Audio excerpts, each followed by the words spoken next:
This is New Room Collective, where collapse meets clarity and leaders learn to speak in storms. No hype, no masks, just command-grade truth. Let's begin. Good afternoon, good evening, good morning, and good night. It is Friday, May 30th. It's me and Ray here with New Room Collective. How you doing today, brother? I am great. Thank you for asking.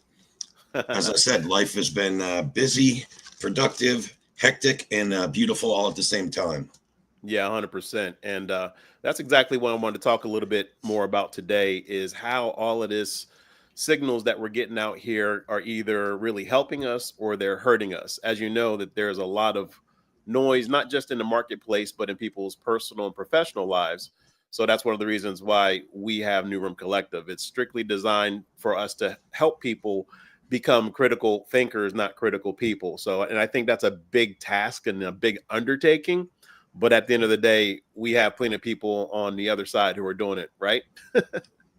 Very true. That's a good statement there. Critical thinkers, not critical people, because it feels like a majority of people out there just like to criticize things, right? There's a lot of critical people, and there's a lot of buzz topics out there that get people to the critical side. So, yeah, I fully agree with you. I certainly consider myself a critical thinker, and it probably wasn't until I got into my entrepreneurial journey that I really rewired my brain in that way.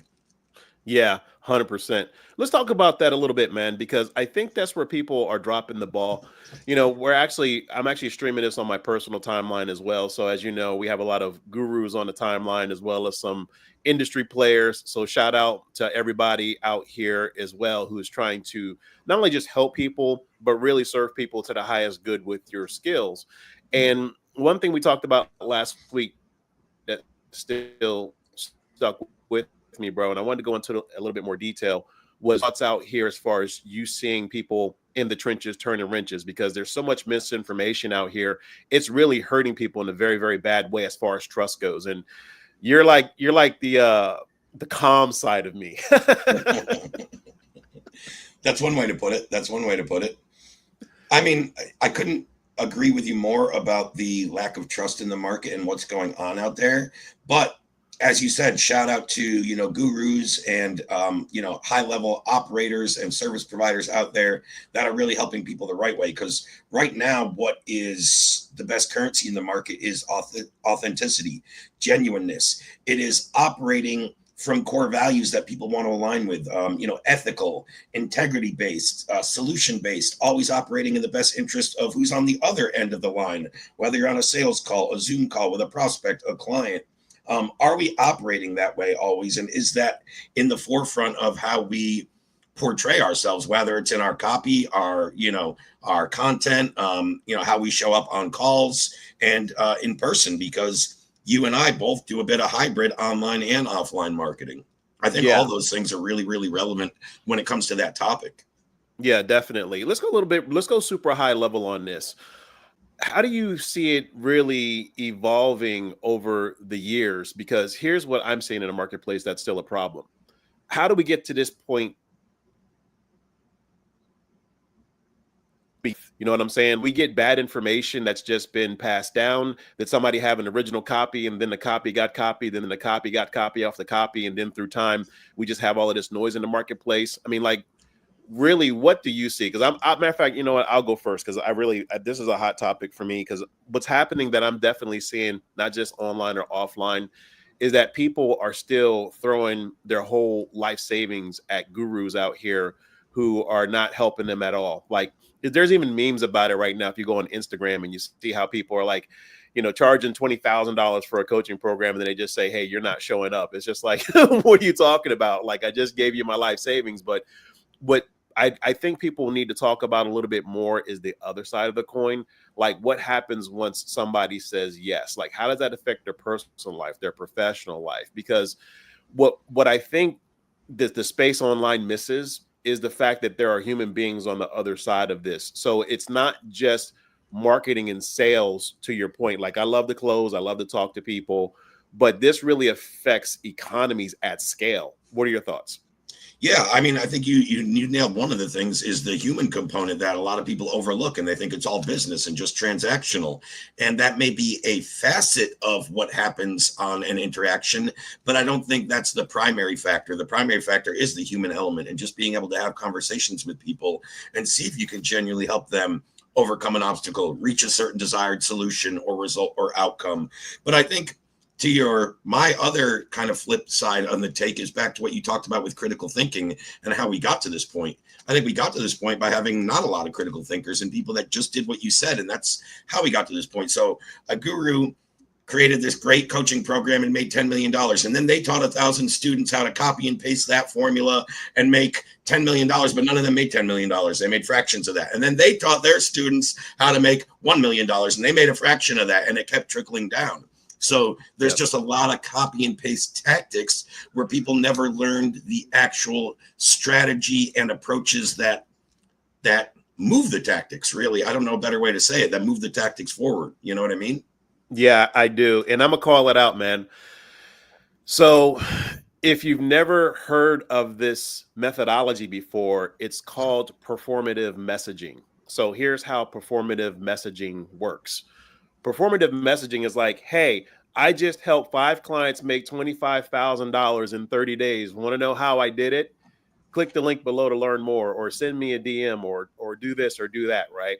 Now, you can ethically use that, especially if you're using it for like a white paper or a real case study, and you really are selling like a genuinely valid coaching program that actually has what we call successful actions, meaning that if almost everybody did it, then it will work for practically everybody. But the truth of the matter is, to Ray's point, because I even saw it last week on the Instagram reel, where this one guru had somebody who was their student spend money. They spent the day hanging out, and next thing you know, one reel is saying one thing, another reel saying the exact same thing but a different way, and it's not the exact same story. So that's what we call on the back end cognitive dissonance. Yep. But on the front end, it's called you being a consumer of some, I don't want to use the F-bomb here because we're on some platforms and we're streaming, but let's just say it's not a real authentic way to make your money. But what's happening is, when you look at it from this culture where microwave popcorn is too slow, these guys now think, oh, well, all I have to do is just talk and I'm just going to make money and $100,000 is going to show up. It's like, no, you still have to make work, because the guru is actually like legit. The frameworks are legit. The process is legit, but the end user of that process is using it a completely different way. And that's where I see the disconnect is. They're not really taking, like as an example, they're not taking that structure and they're not putting their own messaging to it. They're just trying to sell another shovel versus helping people get the gold, if that makes sense.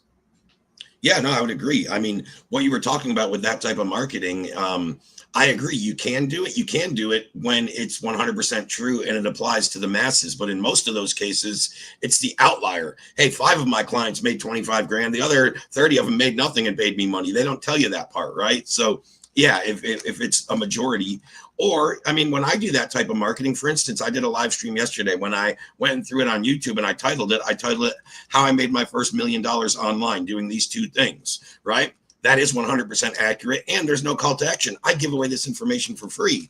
I'm not asking them to click here for your download thing. If you clicked on the video, you obviously have some intent about that. So yeah, I totally see what you're saying. I still see it all the time, and that's what most people don't tell you. Now, to your second point there about, you're right, like the template or the formula or what they've given you for the information did work for the guru. That person is legit. The problem is when you are implementing it and you're just copying and pasting it, you don't have the same personality. It's not as genuine or authentic. And the other side that a lot of people don't talk about is they're like, hey, I learned from guru A or B or C that's, got this huge following and making $30 million a year and yada, yada, yada, but they don't have those same foundations. So it's like, if you don't have this big following and this big list, but you follow this person's formula or frameworks to a T, you're not going to see the same results because it's not getting in front of as many people. So there's both of those components that people don't talk about. They're like, hey, this worked for me. It can work for you too, Fred. And then you start doing it and you're like, well, damn, this probably isn't working because I don't have 800,000 followers and I don't have an email list of 30,000 like this guy. Yeah, 100%. And that's why I literally coined it the collapse economy. Because when you have a whole bunch of people in large numbers and mass in that scale selling nothing but like air, you've got a major problem on your hands. Now, granted, I did finance and insurance. That's a different type of air, because in exchange for the promise, you get a piece of paper saying if something happens to your vehicle, then yes, you need to, we'll take care of it. But it's not even that kind of transaction or exchange here. It's just like, oh, well, yeah, I discovered this, and as a result of that, I did this, and you can do it too, and it's only just $27, or go to my master class. It's just like, it has to stop, because the reality of it is this is affecting mental health, and this is something that people don't talk about, but I see it and I experience it behind closed doors, especially with some of the top level players. When I'm coaching somebody and they're just like, well, why isn't it working for me? I'm just like, well, are you a guru? It's just like, that's not that. If you're not a guru, it won't work for you. If you're just like a small to mid cap business owner and you're selling a tangible product, and guess what?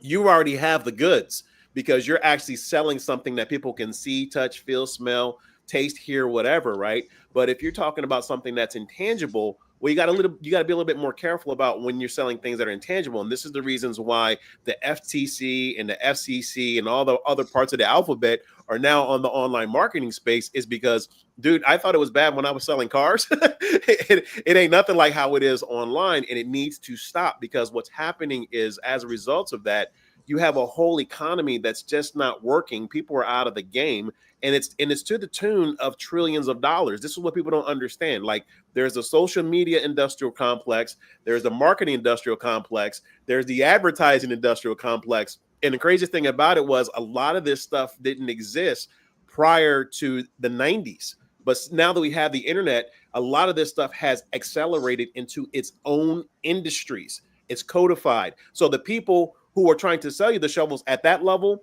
they can sell you the shovels, they can get the gold, but they also got the labs to be able to experiment to figure out where the next pioneering thing is for the breakthrough. So you gotta really understand that there's different lanes and levels to this, because if you don't get that part right, then you're always going to be stuck in this perpetual performative messaging cycle where you're trying to find the next thing when you actually probably have the diamond right in front of you. You just don't know what it looks like yet. And that's the reasons why I want to cut through all the noise with you, is because the messaging, especially for trust-based leadership, is essential these days. Because I tell you what, I'm not going to give somebody like $40,000 or $50,000 if they aren't highly vetted and they've got receipts, like, period. Yeah, the messaging and the vision are both essential. And you're right, what you talked about, when people are struggling to implement something that they've paid tens of thousands or whatever, it doesn't matter necessarily how much that they paid, but they've paid, money for, and they've tried to implement it and they struggle, or it doesn't work. It does lead to some of their own mental health. I had a pretty good example of that last night. I was running a private call for my private flagship PDOC students, and a couple members were on there. I don't necessarily know if I want to categorize it as mental health. I think it all falls within that, but I saw a lot of their doubts, their fears, their, the imposter syndrome, all that stuff creeping in within people, because they feel like they're going to get judged when they put out content or talk about their offer. I'm not very extroverted. I'm more of an introvert, so I'm never going to be able to be like Russell Brunson or insert whoever guru. I just picked a name, out of thin air. But I see a lot of that where it's like, if you're really good at what you do, and you literally a lot of people are really good at what they do. And one of my clients said this to me last night. They're like, well, Ray, I'm a doer, not really a teacher. I feel like doers, if you can do, you generally don't teach. What's that phrase? People that teach can't actually do it, so they teach it. But in our space, especially when you get with real people, real ones like you and I, we can do it and we can teach it. And the best way, I said, for somebody like that person who's very introverted, lack of confidence, not very outgoing or outspoken, is, the way you can teach it if you're a doer, do it, get results, and just document it in real time and share that with people. I mean, it can be that simple sometimes. Yeah, I want to go deep into that one, bro, because I think that's false in the respect that people who say that stuff, they don't understand how humans work. The way that humans work, and the reasons why we have a civilization, is because people have to train it. Like, in order to get mastery, you do have to practice it, meaning that you have to do it over and over and over again until you get a result. But more importantly, like, say, for example, my kids, right? I taught most of them how to sell cars. So as a result of that, they are highly, widely successful in their own respective rights, right? They do other stuff in life. They make their money. They're crushing it, right? But what about the people who are in the same industry or the same mindset or the same flow or the same zone, and they're not getting the right information? But let's just say somebody who does have that knowledge, they want to grow. Well, that's where I'm seeing the disconnect, is because we have a lot of savvy marketers out there who say, hey, those who can't do this teach. It's all BS, bro. It's just like, I'm a high level facilitator. I got receipts. I have worked in some of the highest level rooms on this planet. And I'm letting you know that there's a difference between competition and collaboration. And in order for us to get this economy and this world back on track, we have to drop all of these false beliefs and really understand that we must start collaborating. Collaborating is not a word. Collaborating. but we've got to start collaborating, period. And yes, there's going to be an exchange there. But here's the other thing that I'm seeing that's dropping off that really just started coming back recently, is the fact that you have to understand that literally what you're doing is by definition a trade. So as an example, if you're an employee, shine on, be an employee, do the best at it. Understand that there's a trade there, though. In exchange for your time and your knowledge, you're getting paid a certain amount. If you happen to be a solopreneur, maybe you decided that you wanted to jump from being an employee to a solopreneur, but you may not have that template. Well, guess what? Most people don't want to fall back onto being an employee. So what do? They struggle. They label themselves as an entrepreneur. They become this lone wolf. They start suffering from mental health problems because, quite frankly, you might have been a good salesperson. It doesn't necessarily mean that you're going to be a good sales manager. It doesn't necessarily mean you're going to be a good business owner. So people struggle on that level, right? And then you've got business owners who may or may not have either inherited a business or maybe they've built from the ground up, right? It's different levels to this thing. And that's my whole point to you, Ray. A lot of people don't understand that once you realize that you need to just figure out what your lane is and just stay in your lane, then what happens is this magic just happens. You just start really going, wow, I didn't look at it from that viewpoint. I didn't look at it from this viewpoint. Other resources start showing up. But I guarantee you, as God's my witness, the people who are still getting ripped off to this day have pride and ego because they're not really asking for help. Because I've seen it on the ad side. People will run an ad to people who are already in their heads, and then they get these conversions, and the person's still stuck in their head, so they can't even unpack what they learned because they're moving on to the next thing. And then they have all of this stuff on their computer that they've never used, and then they're wondering why things aren't working. And I listened to this guru, and they said this, and I listened to this guru, and they said that, and they're Frankensteining stuff versus understanding that they just need to be still for a second and just see what they need right now. Like, what's that one next step? Sorry for the rant, bro, but you just pushed a button there. No, that's what we do when we talk with one another. Yeah, man. I know. And to speak more on that, like you started off talking about your kids and you giving them some knowledge and, wisdom about the industry and about business and about, finances and money. A lot of people don't really get that from their parents. If you really don't get that in public schools. They don't go through any of that stuff. I think they want to groom you just to be a 40 to 50 hour a week employee for the next 50 years of your life. And that's the way kind of schools have been. I don't even know if I want to use the word indoctrinated, but that's indoctrination is a good word. I'll use indoctrination. Yeah, I'm careful about how I use that, but I believe that's the right word in this case. So then the next step is if you don't get that information from somebody savvy, a mentor, your parents, or anything like that, and you go out into the market, you start to get especially if you start to look around, you start to get information flying at you from all different areas, bad information, good information. You're Frankensteining it together, like you said, which always leads to, especially a lot of the poor information, misinformation leads to false beliefs, misconceptions. And then that leads to self-doubt or just giving up and saying, this is too hard, or I can't do it, or I quit. And a lot of it is just because you got bad information or you have false beliefs or big market misconceptions about what's actually out there right now. Yeah, 100%. I want to send a shout out to Mr. LaRouche. She said, what's up? What's up, brother? Good to see you. I want to see JP. Indoctrination is accurate. I tend to agree. Let's quantify this, though, because, again, I want to be very gentle to your point. That's the reasons why I love speaking to you, is because you want to make sure that you're using accurate words. So I'm an educator, okay? I have gotten paid all my life from teaching people things. So it takes one to know one. What I can tell you is that indoctrination is an accurate word. I want to be able to put it into proper context because it's just like in the Marine Corps. I was indoctrinated into learning how to become a United States Marine, right? when I did special operations capable stuff, like when we were doing workups, when we did all of this other stuff to really get to the next level of high level life or death training, I was indoctrinated. It's not a bad word. So I think what we have to do as human beings is take that, what I call half-second step back. Because to your point, I don't want to inflame people. I love to talk about religion. I love to talk about politics, but there has to be certain ground rules involved with understanding so that we can really have a breakthrough, because that's where the energy is. And you've heard me say it before, you got to bring the data and the drama, and we'll figure out a way to monetize it, because if we don't, then someone else will. It is not that hard, but sometimes we tend to bring our own emotions in versus really stepping back and going, hey, is what this saying really apply to me? But more specifically, why am I here right now? Like, why am I hearing this message? And I think if we really look at it from that viewpoint, this is the reasons why I curate my whole environment to a way where I want to be able to focus in on making the main thing, so that when I am learning something, I am properly getting indoctrinated. There is a real thing. I have to unlearn this thing and move on to the next thing. I have to move from first base to second base, which means I need to let go of this and move over here to do this. It's one of those things where, look, man, I don't know how much time you have on this planet, but as long as I'm here, I'm going to do my best to serve others to the highest level. And that requires me starting new things, changing other things that may have happened, and just stopping some other things, because everything happens in seasons and cycles. Well, one thing I do know is I have nothing guaranteed beyond this minute right now. So none of us know how long we have on this planet. So make the most of it.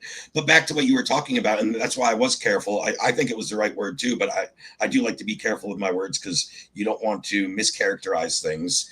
Yep. But one of the other things you were talking about there, that was great. Bring your, what did you say? Bring your drama, bring the data, not the drama, and so we'll figure out how to monetize it. Yeah, and be able to come with open dialogue, right? I think a lot of people are very closed-minded to stuff, especially when you start to talk about the politics and religion topics, right? People already come in with their avenue and their lane, and there's no outside of that lane, right? You have to be able to have an open dialogue. Where it took me till I was probably 40 to really take a step back and look at the indoctrination that happened in my life. Which parts of that was good? Because there's good indoctrination and there's bad indoctrination. It's not all bad. I think people always have a negative connotation to that word, when that's definitely not always the case. But I can certainly look back at it now and see what high school and public school, not even high school, let's go K through 12, was kind of grooming me for. But I didn't put my finger on it till I really stepped back as a critical thinker, 20, 30 years removed from being in school, where I really realized, oh, okay, I kind of see why I had the thought process, and, the thought process is the best way to say it. And just the way my brain was wired was from 12 years of 8 hours a day doing things in this regimented way. You know what I mean? I do. And you want to know why most people are stuck, brother? Most people are stuck because they literally can't make a yes or no decision. That's the problem. So as an example, you have mentioned this, and this is spot on, bro. That's why I love speaking to you. Some people are still living in their past, and some people are living too far into the future. And to your point, the only thing that I have is right now. So I like to be here in this moment, so that way I'm able to experience the essence of life. And that's the key word. What do we all want? Yeah, we want freedom. When you look at how this world really works, and I challenge anybody to really drop a comment, drop a post, let me know, because this is a real big word right here. What people really want is experience. Here's what I mean by that. Why are we moving from first base to second base? Why do we want the Lambo? Why do we want the car? Why do we want that trip? Why do we want all of this stuff? Now, yes, some of it has been programmed, and some of it has been a part of a negative indoctrination factor. But for the most part, we want experience. We want experiences. There's a whole generation, as an example, that disrupted the car game, because it went from purchases to leases, and now it went to renting cars. Yeah. I think BMW at that point in time was one of the very first ones who actually started experimenting with the rentals for millennials, right? So there's always going to be a shift in consciousness where people just want to do things a lot more effectively and efficiently. But in comparisons to maybe the medieval ages, we're all living like kings. Now, I'm not sitting here saying that, I should be like a knight in shining armor or something. But my point is, you got your castle and Goldilocks behind you. Right. We're always evolving, right? So we have to be able to understand why we want what we want. Why do we want that experience? To me, Yeah, the why is so important, but that requires us really stopping and looking in the mirror to figure out exactly why we want that. You know, the craziest thing about it, bro, and you notice is that for like 20 years, I worked with nothing but 7 to 10 figure business earners, like period. yeah, Like that's all I did. It's not the same lane as somebody struggling to make payroll. It's not the same lane as somebody trying to figure out like which Instagram reel they should be listening to or swiping. I didn't even know about all of that stuff practically until 2020, right? So new levels, new devils, but you have to figure out why you want to get to another level if that's what you want in the first place, because that's going to affect your messaging. That's going to affect your movements. That's going to affect your mission. That's going to affect your purpose. Because if you don't have your purpose aligned with exactly what you want, to me, in my opinion, the experiences don't matter. You could have good experiences or bad experiences, but if you properly calibrate that up front, then it's easier to draw a straight line and walk it.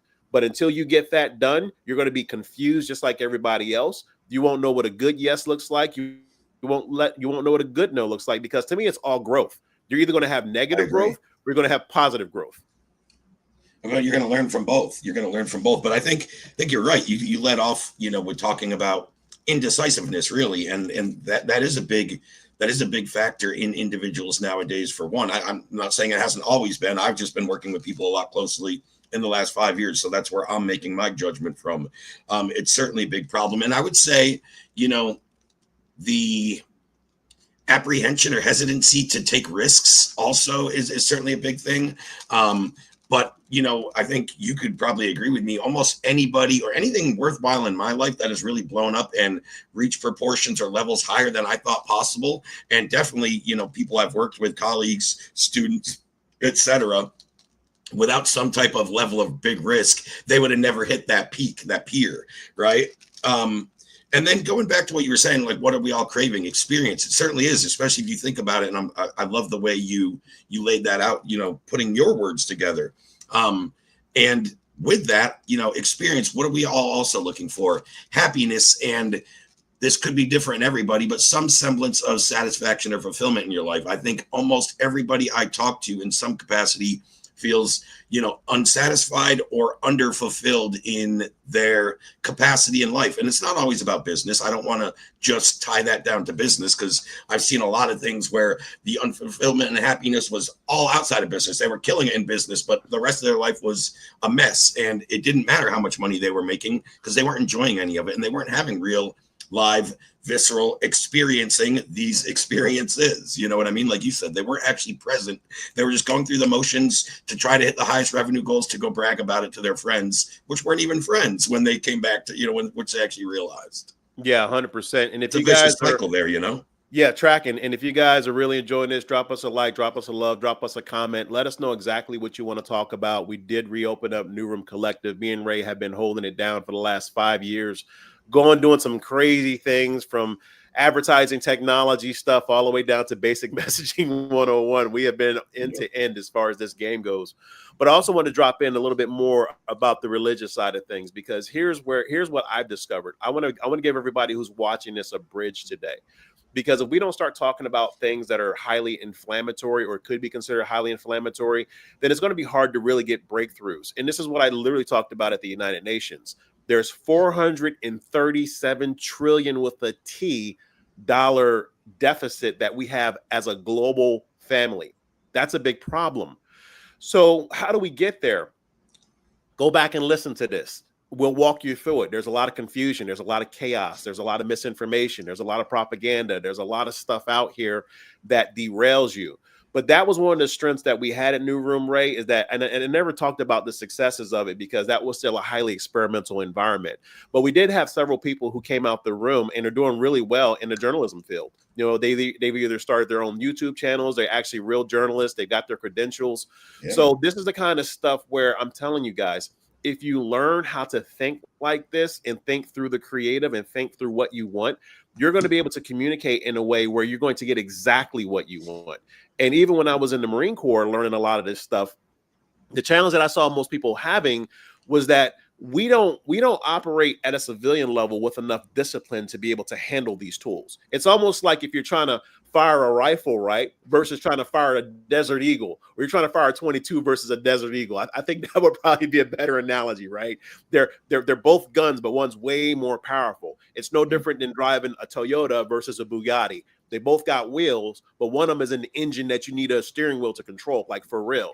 So if we really understand the magnitude and depth of communication, then that'll help you really understand exactly where you need to step your game up, because there does need to be a stepping up of a game right now. And part of that process is to really strip back all of this noise that you're hearing, all of these multiple voices that you're seeing or hearing or experiencing, and really understanding that your voice is just as important. If we were to look 1,000 years from now, is your name still going to be out there 2,000 years? As an example, the Japanese actually have a practice in their culture, especially like companies like Toyota, where if they're dying founders or people who are key people, they will actually like inherit people, like they actually adopt like people who are not even into the ecosystem. That's how important what I'm telling you really is.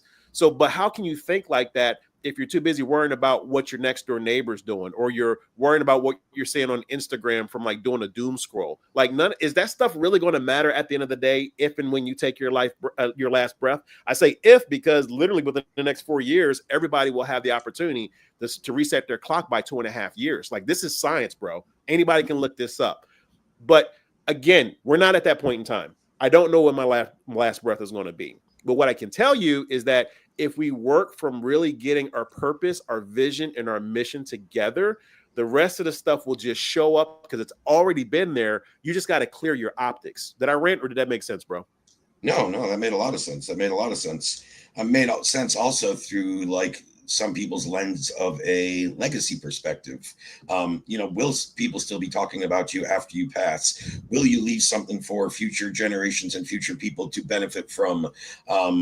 And all those things. So I'm not going to go as far as thousands of years, but for instance, there's going to be names that people, I mean, we all have our own, but there's some that are unanimous that are just always going to be prominent in people's minds, no matter how much time passes, right? George Washington, for crying out loud. Like, that guy's never going to be forgotten as long as there are Americans or humans in history. And there's dozens and dozens, if not hundreds and thousands of other examples. And I'm not saying that everybody has the goal to want to be a George Washington level legacy. That's not realistic, right? We're not all going to be that person, but we can all still forge our own legacy that leaves something for future generations. And more specifically for me, it's leaving a better life and remnants for my kids once I'm no longer here on this heavenly planet. 100%. And I'm glad you said it just like that, bro, because again, you've watched me and we've done it together, whether it's through PDocs, Audience Lab, Ads Lab. Like, we've used my tech for speed scaling and all of them. Everybody else had their own respective tech. It's just like having a great basketball team coming together, right? And we're just doing great things. The reasons why, and this is what people don't know about the speed scaling story, I literally had to pull it out of other rooms because they were using it unethically. It was the craziest thing because I'm coming from a different lane, just dropping powerful knowledge. And I'm thinking everybody knows this. So like, even when we first started up New Room, I didn't have an offer. People were like, well, what's your offer? I'm like, what do you mean? They're like, what's your offer? I'm like, what are you talking about? Like, what are you selling? I'm like, nothing. They're like, what? You're just giving this away? I'm just like, you guys are charging $10,000 for something that should be common sense. That's crazy to me, And now we have this trust issue because you've charged $10,000 for common sense stuff. It's like people finally caught on to what you were doing. And that's the problem. What people don't understand is that you shouldn't be doing things to people. You should be doing things with people, because consciousness always comes up. And then if people realize how you've been negatively manipulated as a positive indicator, you're going to have this belly ache of what you're seeing. And that's what I was saying a few weeks back, is that a tactic known is a tactic blown, which is the reasons why you have to work on your strategies first. Then the tactics will appear, because you need to get traction. Make no mistake about it. I'm very tactical and I'm very strategic, but you need both working in harmony with your vision, your mission, and your purpose, so that you're completely aligned. And that way you don't have to worry about what you did a few years ago. It's just, there's an ethical level involved with this. And the question's real simple. Is what I'm doing now really going to help people in the future? Is what I'm doing right now really going to affect me in a negative or positive way? Like, like, dude, I cannot begin to tell you so many vice presidents and presidents of companies that I work with behind the scenes, and they're like, yo, Fred, check my email. Like, I want to make sure that I'm not using, just like you use one more like indoctrination. They're just like, look, dude, please, because words do matter. And when you understand the value of your words, then you understand that you can create your own future. That's the reasons why I am proud to call myself an ethical copywriter. Like, I understand the value before I deploy one word, that it's going to be the best that I can make it. It may not still be perfect, but at least it'll be somewhat in the alignment of who I am, because I'm always growing. You know, the same Fred Smith this year is not the same, definitely not the same Fred Smith 2 years ago when we had over 2,200 people in that group, and I'm getting my head kicked in because I didn't know what other people wanted, right? But now we're at a point in time where, again, bro, I'm gonna bring this up. Nobody's talking about this. I am going to really officially consider what we're doing globally as we're all 6 world countries. And you're gonna like, what the heck is a 6th world country? Well, when you look at the logics behind it, you can Google 6th world country right now. So it says the 6th world is not a recognized geopolitical term, right? So the interesting thing about it, though, is that there's a standard, right? So the standard is a country who's trying to reset their identity. And that's exactly what we're doing right now, currently, with this administration. There is a resetting of the identity. So by definition, you look at 6th world country, you look at what we're doing, guess what? We fit the mold. But I want to take it a step further to say, since 2020 and after this pandemic, everybody's doing the exact same thing. That's why there's so much confusion going on right now, because a lot of the standards that worked before aren't working right now. And we have to really see what's working. But to me, it's just a matter of minding your own business, figuring out what your mission is, identifying your purpose, and putting everything in alignment with what your targets and what your goals are. Then you're doing the best that you can at your level to make sure that you're pushing with your company and your community and your country, right? And everybody else is going to do the exact same thing. And we'll all meet at the UN. How about that? You know, but my point is, it's just like, we have to start really thinking globally and acting locally. And I think that that's what's getting lost in translation. And because I happen to be online and I can see things going on locally and I can see things going on globally, it's enough to drive me literally crazy, because my brain just can handle that much capacity all at once, because I connect dots. Yeah. But the reality of it is, for somebody who's still struggling to make payroll, just do your best to see what the next step is. If somebody's trying to struggle to get their mental health together, just figure out what the next step is. Sometimes less really is more. It's just like my wife taught me. You know, we got some beautiful roses in the garden, right? But what she did, I'm like, man, how do you get them to just really, they have this amazing color to them. And she was like, it's simple. I just prune all the ones that I don't want to bloom, because the rose needs that energy. And by her pruning the sides of what she doesn't want, not only is she curating exactly how the rose should bloom, right? But it also grows a lot more vibrant and the roots are stronger. That's the exact same thing that we have to do collectively. Like what I'm looking to do in that room right with you, we talked about a lot. I'm just going to make it public right now. We have to get people's messages aligned with exactly who they want to be this time next year, the next 3 years, how they want to be in the future. But they also have to understand what the suppressive mechanisms are that are in media. I've learned them. I know them verbatim. But what I want to be able to do is actually train them so that you're able to really understand what you're up against. Because you're not up against a lot. It's the simplest things that are just tripping people over. It's like tripping over a paperclip at 200 miles an hour. So when I look at it, I just kind of go, really? Like, that's still working? I learned that back, years ago. But the answer is yes, because nobody said that the trap had to be hard, period. We just tend to over-engineer things. Very true. Very true. I mean, and where you let off with people selling things for $10,000 that should be common sense is a big reason for this trust deficit in the market right now. I couldn't agree more. But one thing to that point is, one thing I'm noticing in speaking with the masses generally is common sense is becoming less and less common too. So that I think that stems back to where we let off with critical thinking. Once you're able to kind of critical think, I think it gives you more of grounds for normal, what would be considered as, I don't like the word normal because what does that really mean nowadays, but normal, standard, common sense, the way that you would think of it, right? You also mentioned something else great there. You're like, hey, what we put together is great, but it's not perfect. Perfect shouldn't be the goal. Perfection shouldn't be the goal. The way I look at doing everything is progress, not perfection. If I'm making progress every day, I personally know I'm not ever going to be perfect as an individual, nor are you, nor anybody walking this earth. But what can be perfect is the message we put together, the office, the business, the synergy, the relationship, the partnership. You can have perfect connections, but I never strive for perfection individually. I'm just striving for progress every day, both in my business and personally. So yeah. I've always took that quote to heart. We shouldn't be striving for perfection. It's progress we're going after, not perfection. Yeah, 100%. I couldn't agree with you more. I also want to add to that too, is that me personally, I'm always looking for what's working and what's workable. True.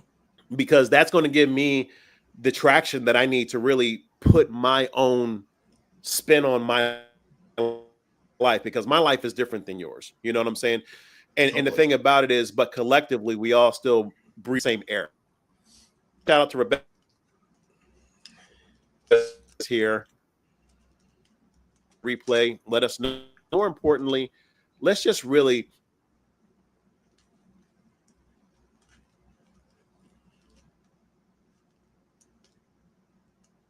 Is that just on my end? You're frozen right now.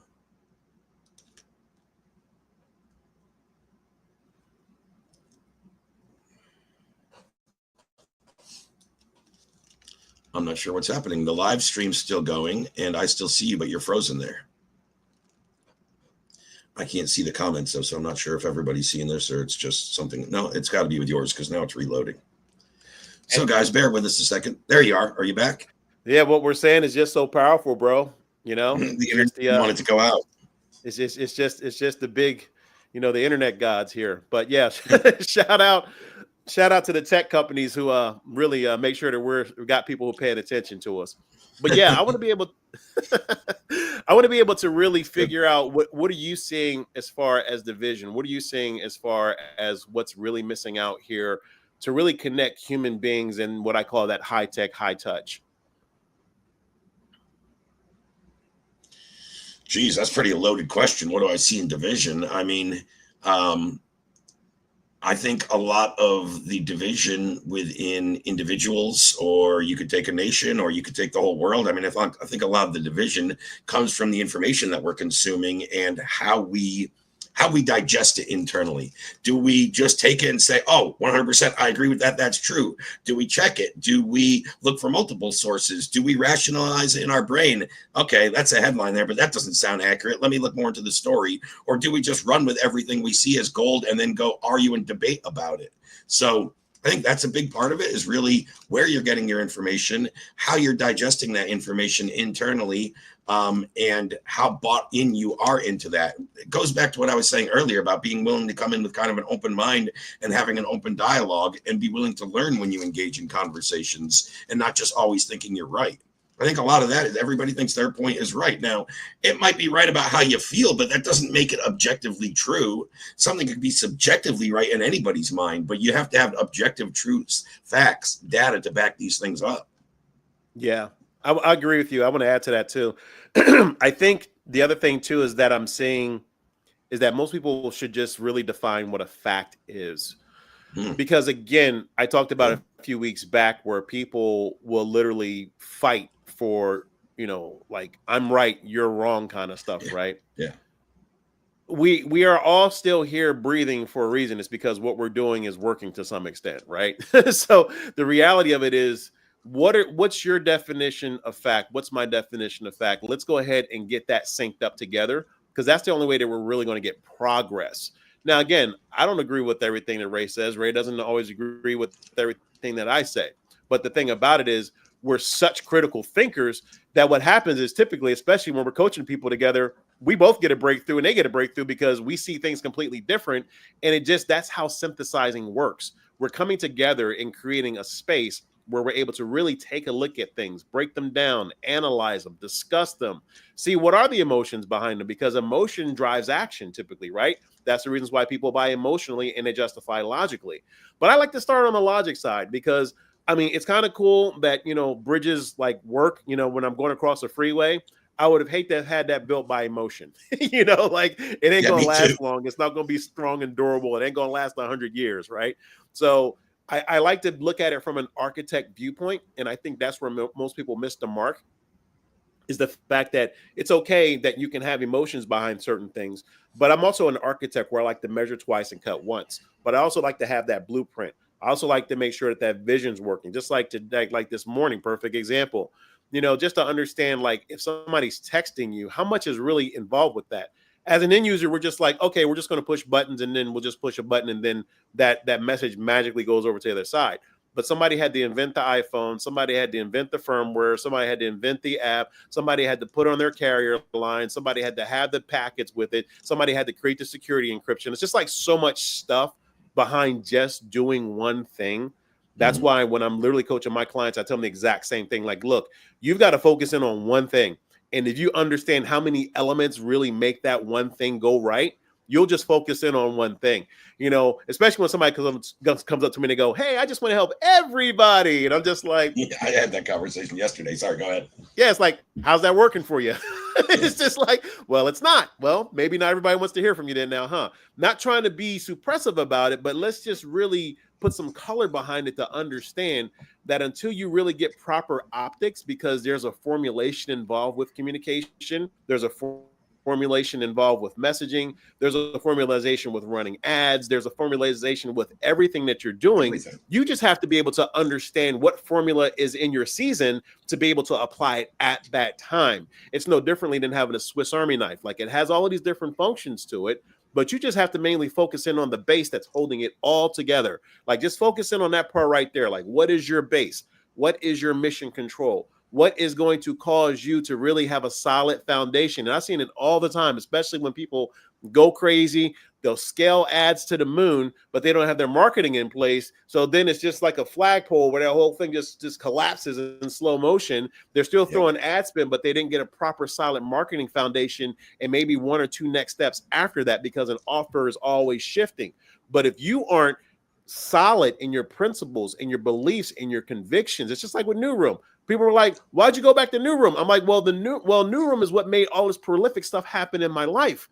We started that 5 years ago, and it's still generating this tremendous buzz today. And the craziest thing about it, Ray, is that, we've had people in there, I don't know if it's an active group. Oh, no, it's a very active group. There's a whole bunch of people who are just busy in that group, which is the reasons why we decided to just start broadcasting. It just makes more sense at this point in time. But make no mistake about it. It's like one of my mentors said, the water's always cold. It's just like at some point in time, you have to jump in, but understand if you're going to jump in, you need to also be properly trained as well. And this is what the market's missing right now. Look, love it or hate it, when Trump went out there for, I think, 4 or 5 days out into the Middle East and brought back like $2 trillion or whatever. And then somewhere on the statements, it's just like, okay, well, it caused our inflation to go down to 2.9%. It's because he understands how leverage works. It's because he understands how money works. He's at some point in time, you have to stop the bleeding and just go back to basics. So he's shaking hands. You don't have to like him, just understand the successful actions that he's doing to get a result. That's all I care about at the end of the day. I'd rather study people who are on a massive scale, who are actually doing something that's simple and successful. Like, even when I was in the car business, for 10 minutes, we trained people on just how to shake hands. And the people who learned how to shake hands were actually 30% more likely to close a deal. Why? Because most people were on their phones. But what did? We went back to a basic function of human communication. You saying something, Ray? I was saying basic human connection. Yeah. I was agreeing with you. I mean, and that's really what it boils down to is again, we can talk and we can plan, but it takes money to buy land. In order to really get a solid foundation, you have to really understand that we have to plan accordingly in order to get things that we want. If you want to manifest anything in your life, manifestation should not be this weird word. What manifestation really is no differently than I'm an architect. I got an idea, I draw it out on a blueprint, and then from the blueprint, if I can't do it, I either hire general contractors, they build the building, we all eat and we get paid, or it goes to market, right? That happens. That happens all the time. When you drive a car, somebody got the idea and it manifested into a car. I don't know why people make it so hard to understand that you have to focus in on, number one, getting your emotions somewhat out of the way so that you can plan, but also really having clear optics, because without those clear optics, you cannot get the result. I don't care what industry you're in. I don't care whether it's personal or professional. You got to get your optics right. Yeah, no, I couldn't agree more with most of that, if not all of that. And I mean, you led off by saying something that's 100% true. I'm not going to agree with every single thing that comes out of your mouth. You're not going to agree with everything that comes out of my mouth. We're different people. That's the way it should be. I think it'd be weird if you totally believed 100% of everything you heard from any individual source, individual news outlet. I don't care what it is. Nobody you're going to agree with 100% of the time. If so, you're probably not thinking for yourself if you're always that agreeable, right? And then, you know, I think with you and myself, Fred, or in any case, I should say, when I disagree with somebody or don't have the same opinion, I still respect them enough to listen, to learn from it. And then maybe I have a disagreement, or maybe now I have a new point of view because I just heard from somebody that I didn't hear that point of view before. I didn't have that thought process. Maybe I was closed off to hearing or seeing that that point or that thought in the past. And then you went on to bring up a great example. So, like, again, my thought process and the way you're wired is very similar. You don't always have to agree with somebody. You don't even always have to like somebody, but you can give them mutual respect and at least come in to have an open, honest dialogue and conversation with somebody.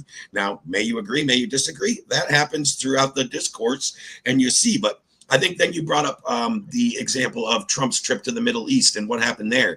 And he's just a great example of somebody that no matter what his actions are, if you agree with, I love the way you put it. Like, I don't really care what he did or how he did it. I understand the thought and the action behind it and why he did it. So he's one of the person, I think, in maybe in all of history, but definitely in recent history, that has been most scrutinized, polarized. I mean, all the buzzwords you want to put behind it, to the point now where people don't even look at his actions. They're like, oh, Trump did it, I disagree with it. Well, would you have disagreed with it if somebody you liked did it? Because if so, that's a very poor way to go through looking at pros and cons of somebody. Just because he did it, I don't like it. And I see it all the time with him. And I'm not sitting up here, you know, patting my back on my Trump hat here or anything like that, but I'm just saying it doesn't matter if it's Trump, the other party, anybody. There's going to be things I agree with that they do and I disagree with that they do, but it's based off the policy, the action, not the individual and my likability for them on whether I would condone or agree with or disavow or disagree with that, you know, that thought process, that policy, whatever the case may be. And I think, you know, goes back into what you were saying about the divisiveness. I'm sorry, you know, within individuals, countries, nations, world, you know, people, populations. A lot of that is all politicized, and it all comes back from what do you and I always talk about? Words matter, how it's communicated, and then how that communication is received and internalized, digested, however you want to say it. So yeah, I mean, I find all those things you just mentioned, that was my thought on it, and I think those are really fascinating, intriguing, important topics to discuss. Yeah, I wanna pause that right there, because what you just put into a nice bow. I want to put my finger on there so that you can just tie it like that, right? Because that's the other side of the data that everybody is missing. If you're getting triggered, if you're getting angry, if you're getting upset, if you're doing anything to tune off that signal, you are missing a successful action, period. And when you look at it like that and you multiply it times the people who are missing that opportunity to actually learn something that's going to benefit their life, then through time, this is what happens. They stop listening to people. They're not understanding things. And as a result of misunderstandings, they're not getting their own actions right in business or personal, professional life, whatever. They're missing opportunities to grow. They're missing the money, and they wonder why they can't get the bag. Look, man, there's a whole bunch of people out there, and it's not just me, who may or may not disagree with what he does. All I'm saying is just that you got to study the players on the playing field. It's no different than everybody who watches sports. Yep. They may not play the sport. and everybody wants to be an armchair quarterback. But the difference here, though, is that you can take those same actions and apply them to your local life. Let's do it.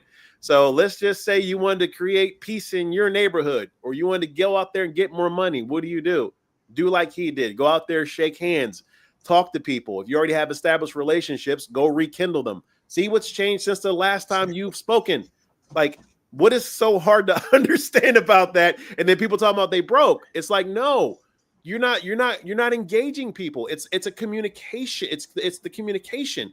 He knew what his purpose was going out there. He knew what his intention was going out there. You don't have to like, again, the reasons and the methodology. You just understand. I mean, I'm pretty good, but I've never closed $1 trillion deals. I have closed $1 billion deals, for the record, but I haven't. I've never crossed $1 million deals. No, I've never crossed $1 million deals yet. So mass respect to even billion. And I'm not even thinking about trying to close $1 trillion deal. Well, you know, it's just I think Tony Robbins says it like it's just the same problem, just amplified. You know, I don't agree with everything that he says, but one of the things that he says that I definitely can latch on to was that. And I just happen to say new levels, new devils, because that's a little bit more of a common terminology. But the fact of the matter is, though, you have a whole bunch of people when you start seeing it and just say, hey, all you have to do is simply say this. You want to anybody wants a breakthrough right now? All you have to do is say this. Trump's not the only one.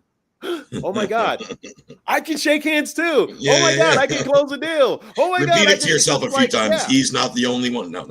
Yeah, it's not. And Rebecca's spot on. It takes the same amount of energy. I just had that conversation this morning. You know, it takes just as much energy to think negative as it does positive. The question is, where are your optics? Because I don't have that kind of energy where I just want to stay in a negative state of mind. It doesn't make any sense. It's draining. I'm not making any money if I'm thinking negative. I am making money and impact when I'm being positive and helping people out. And really, I have to be in a state of mind where I have to be able to see what they can't see. And I have to coach them to get their optics up. Like somebody had to coach him up to be able to see that. If you look at his first term, it was a train wreck. He had success, but you look at him smiling, and you look at the second picture, he's got, you know, he's got his, what is it, his mugshot? Yeah. Dude, like when I went to the UN, I'm like, that's a real picture. Like it's plastered all over the place, bro. Oh, yeah. It's crazy. But you know, the thing about it though, is that it goes to show you that with that E word experience, your narrative is always going to shift, which is the reasons why you have to have solid principles and fundamentals and foundations in place so that you can take your experience, just like me and Ray talked about. Ray's got his set of facts. I've got my set of facts. When we come together, we create a nice space where we can really look at things, and then we come up with a completely different outcome. Just like, and people tend to disagree with me on this one. 1 + 1 is 2, but also 1 + 1 is 3. From a mathematical viewpoint, yes, 1 + 1 is 2. And then I think the other guy, hey man, I need that mic, man. He says that that's not true. I'm trying to think of his name. Was Terrence Howard? Yeah. Yeah, it's like I need that mic, Howard. man. It's definitely Howard. Yeah, Terrence Howard, right? So you got him saying something which is cool. I haven't got of the conversation yet. From a synthesis standpoint, 1 + 1 does equal 3. When you have the new information and you have the old information, you have a different completely product, which is a third thing. That's why 1 + 1 does equal 3.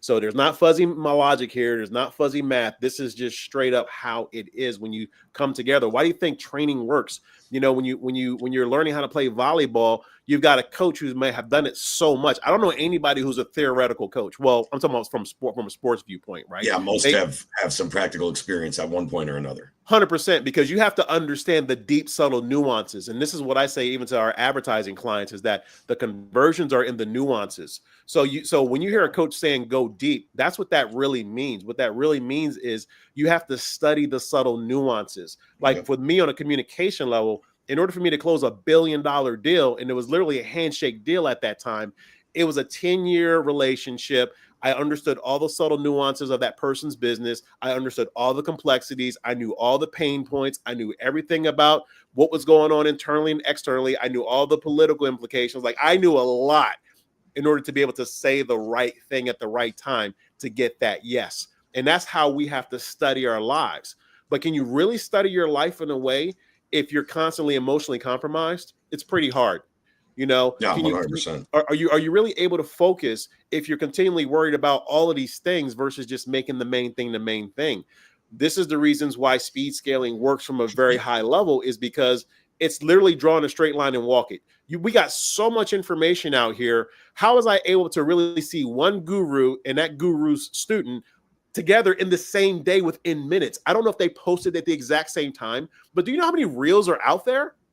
That was improbable. But that's how your mind can work as well. Like, you literally are creating your algorithm of life in real time. But if you don't take responsibility for that, and if you don't shape and mold your intention, then you're going to be like everybody else out here who's stuck, versus really understanding that there is a game plan, and you just have to really plan it out. You've got to get your foundations right. You've got to get your structure correct. You got to get your messaging dialed in. So by the time you utter or speak or launch that first word, it's going to be pretty close to not missing. Yeah, no, 100%.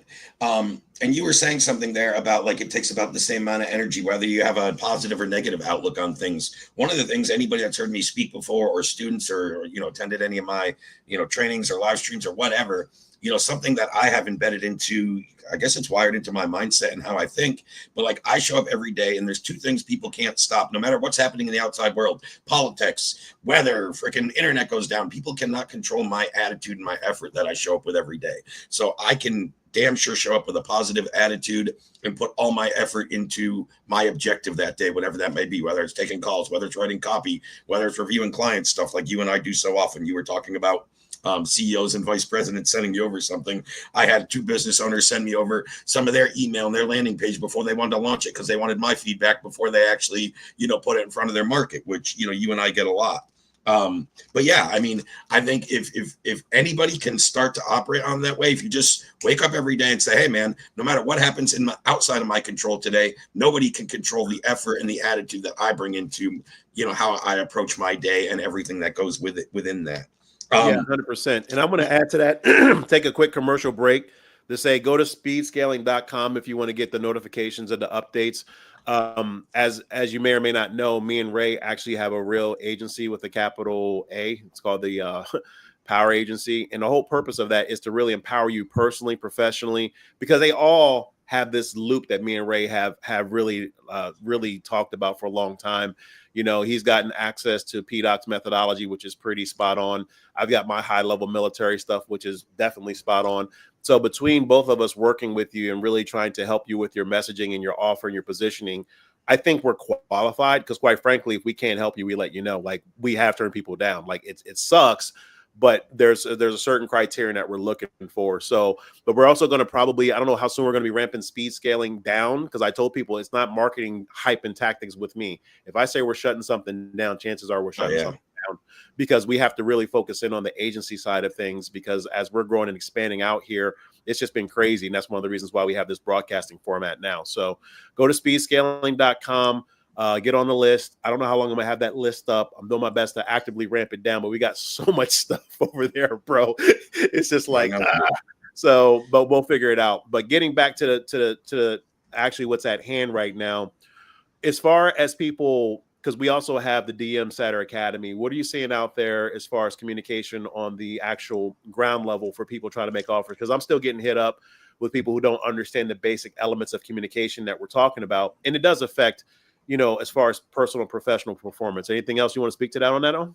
I mean, I would say we're just seeing a lot of, similar to what we talked about in other capacities or aspects today. I mean, we're just seeing a lot of watered down tactics and stuff. So with DM setting and making offers, there's just a lot of bland outreach. I would say there's still about 80% of people doing outreach, DM setters, VAs, even business owners, probably about 80% are using outdated tactics, outdated approaches, nothing genuine, copy and paste. And they're just out there. Hey, Fred, what if I could give you an extra 15 to 20 appointments this month? It's like, did you not know I booked 286 appointments this month? Would your extra 20 make a difference in my, like, they didn't even take the time to find out where you're at, what you could use, what you're struggling with, and then maybe make some recommendations or suggestions. They just try to jam it down your throat.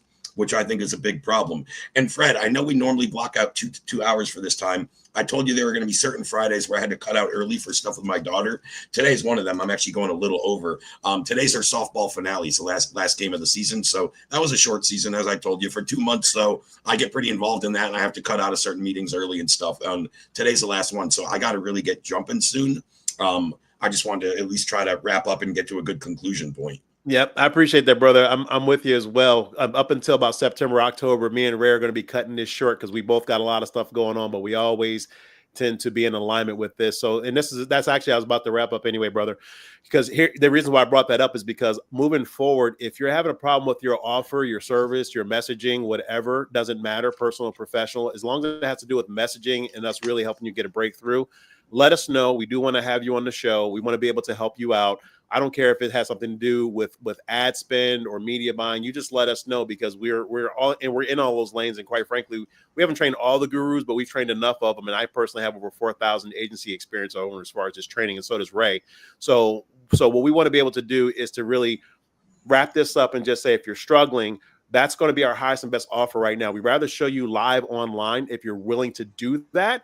If not, then just send us screenshots. Go to AskFredSmith.com or something like that. I'll drop the links below if I can, but this is being plastered all over the internet right now. But we're here to show you. We're not here to just talk about it. Like, that's the difference between me and Ray. We love to get down. We love to go live. We love to do the messaging and offer. So, brother, if you got anything else to say, I'm going to wrap it up as well. But I appreciate you being on here. I got nothing else other than I would agree with you. I can honestly say, you said you think we're qualified to help people with that. I can say that with certainty. I know we're qualified. I don't think that. And yeah. Well, it's touche. So is life, right? So is life. But no, I got nothing else today. I just got to get running off to my daughter's final game. So cool. We'll wrap it up here. Anybody watching, I'd love to hear if you could drop something in the comments about, your takeaway, anything you'd like to add to what we elaborated or what we discussed. And maybe lastly, any other topics you'd like Fred and I to discuss on these going forward would be great to hear from you guys. 100%. And guys, much love. We'll see you next week. And again, tell a friend, share the links, and come on into the group. We'll talk to you soon. This is New Room Collective, where collapse meets clarity and leaders learn to speak in storms. No hype, no masks, just command grade truth. Let's begin.